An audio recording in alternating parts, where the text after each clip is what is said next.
friends. I am Rick, and this is your seat at the table. And just off topic a little bit of what I normally do for my channel. Currently, we're hip deep into BattleTech, but well, I do a question. What is your first novel? Do you remember the first novel that you personally went out and purchased, or that you begged your folks to get you, or whatever? The novel that sticks the deepest in your mind that you still have, potentially still have read numerous times. I can honestly say that I was 8 years old when my grandmother gave me a natty copy of Swiss Family Robinson. And we're not talking the Disney version of it either. We're talking the original novel written by the original author, who I didn't Google right off the bat, so I can tell you. And I read that book numerous times. And then as soon as Star Wars, 1977, Star Wars came out. And I don't know, somewhere, someplace, I have the first edition issue of Star Wars, the novel, that's actually about this size in a hardback, and I stole it from my high school library, and I never gave it back. And then shortly after that, I purchased this one, and started my love affair with Star Wars and science fiction and fantasy, and it is what it is. This one here I picked up at a garage sale, I think. I don't remember exactly, but this would be, I think, the seventh printing, and was printed in 78, was it 76? No, this is the 20th printing. It was 1978, so they'd already made 20 runs of this. And this, of course, led to buying this one when it came out, and then, of course, Return of the Jedi when it came out. And I was able, through a catalog, uh, and I don't want to say it was Scholastic or something like this, something I was able to get through middle school back in the day, and we call it 6th and 7th grade back then, or 7th and 8th grade. It wasn't called middle school until later. I got my first Han Solo of the Han Solo original trilogy, Stars In and Han Solo's Revenge, and then The Lost Legacy. And as you can see, the condition, the fact that these are actual early print books, and got my name scribbled down in here, and there's somebody's phone number there. I don't know who that number is. So I've used it to make notes and stuff over the years as well. This here was produced, this is first edition, October of 1979 print. Or no, the first special printing, December of 79. So I bought this in 79, and which at this point I was able to get these things through catalogs, and I just kept writing to the publisher to get, updated ideas of when they were going to be published and all this. We're talking the late 70s, early 80s. This was before the internet became a thing. And of course, then the Lando Calrissian trilogy. I mean, this one I paid $2.50 for. I mean, the price tag's still on there. There's a third book. It's out there in my bookcase somewhere. I just hadn't grabbed it. These things have been through some pretty rough times. You can see a little bit of mold and stuff going on, water damage, moisture damage. This was printed in 83, so I would have had my driver's license by then. So I probably purchased this one at, I want to say B. Dalton. I can't say 100% if it was B. Dalton or not. There was a B. Dalton store, and there was another bookstore chain that was at one of the local malls that I frequent. I went to both locations every opportunity I got. And it was, like I said, through catalog orders like this that allowed me to get most of these books.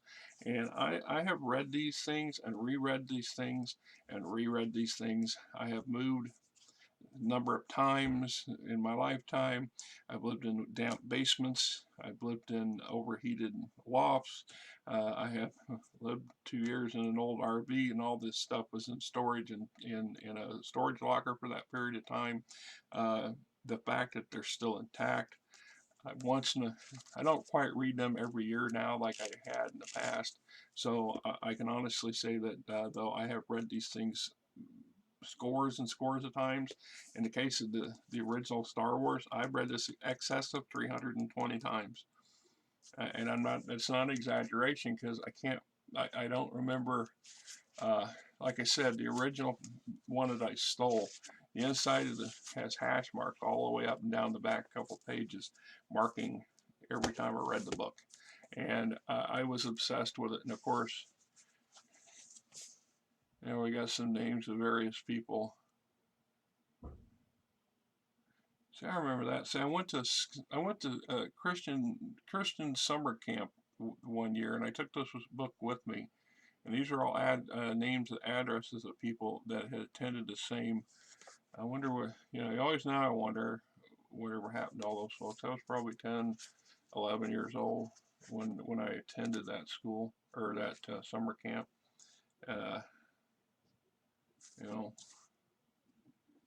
1980, right? 12.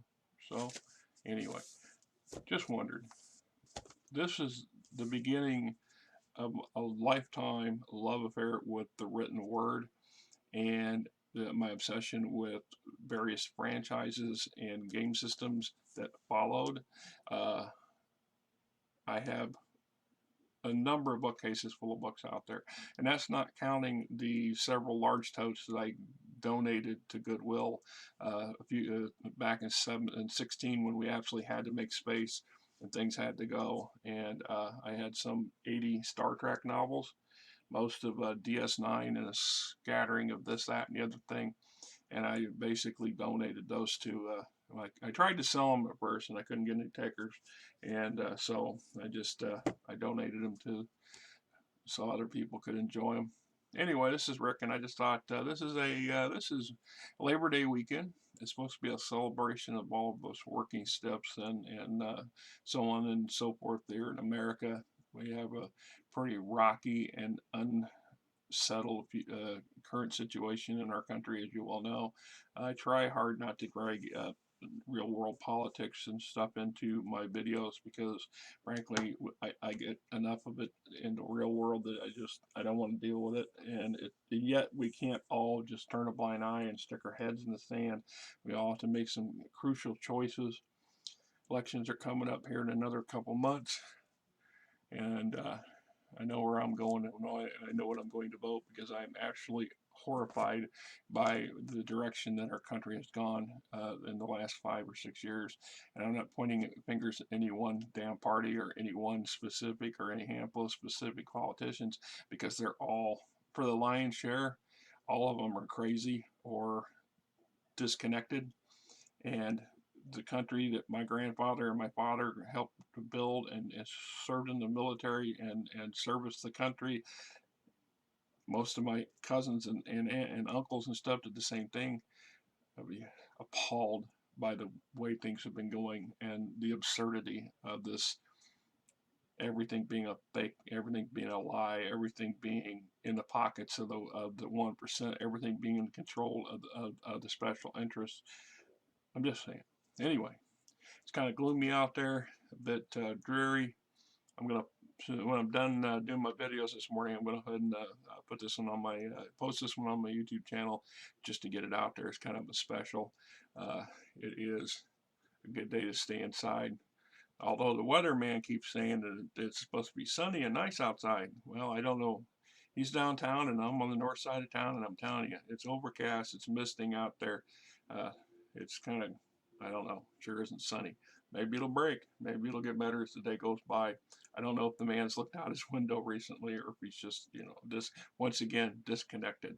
Or maybe it's just all a big lie and I don't notice the issue with the weather going on outside today. I don't know. Don't care.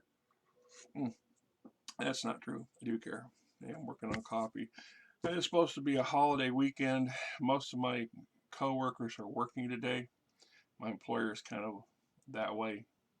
He's a bit backwards in a lot of ways, and you betcha he's at home with family and doing things today, but he's got most of his workers working.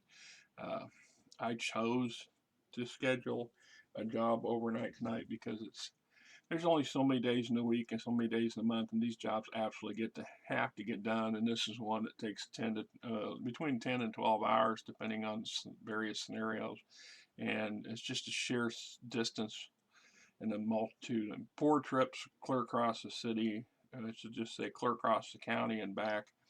runs almost an hour and 10 minutes just to do a round trip, and then another 45 minutes on average to pump the truck out, and then whatever clean up, and then if you got to deal with stop and get gas and any minor delays that can throw wrenches in.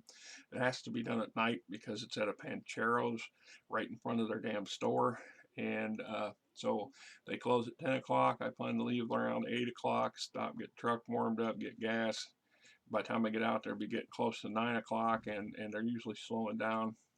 And since it takes me so damn long to do, I like to get on it as soon as I can. Be dragging in about 6 o'clock in the morning. I have the rest of tomorrow off because usually I'm pretty groggy because I even though, you know, it's hard to, my job is hard to have a normal sleep pattern and routine. So anyway, yeah, there's some relevance to my commentary about this job situation and work thing, because at nighttime there are a lot of times where I'm either reading novels. Right now, like I said, hip deep in BattleTech and stuff. I just ordered yet 2 more novels for the BattleTech series that I really shouldn't have.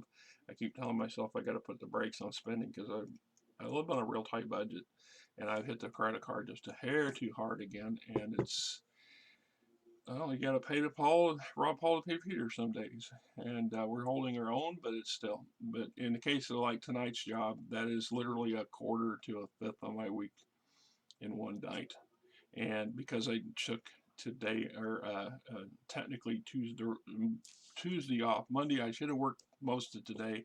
This Fanchero job I probably should have done Sunday night overnight and be climbing into bed about, or still be in bed by now, but I chose to move it back, which means I had to jam more jobs into the rest of the week, and to still hit, I'm still going to hit 50 plus hours this week. I had 49 last week, 59 the week before, and sometimes the only way to make a decent paycheck is that overtime. Uh, it's hard because those jobs tend to run together, and you can work 4 or 5 hours during the morning, and then 9 hours in the evening, and have a 3 or 4 hour window in between, and by all intents and purposes your whole day is pretty much toast. So these overnights I'll take an opportunity to read and catch up on reviewing material for my channel, also for making notes for videos that I want to do on specific subjects and topics.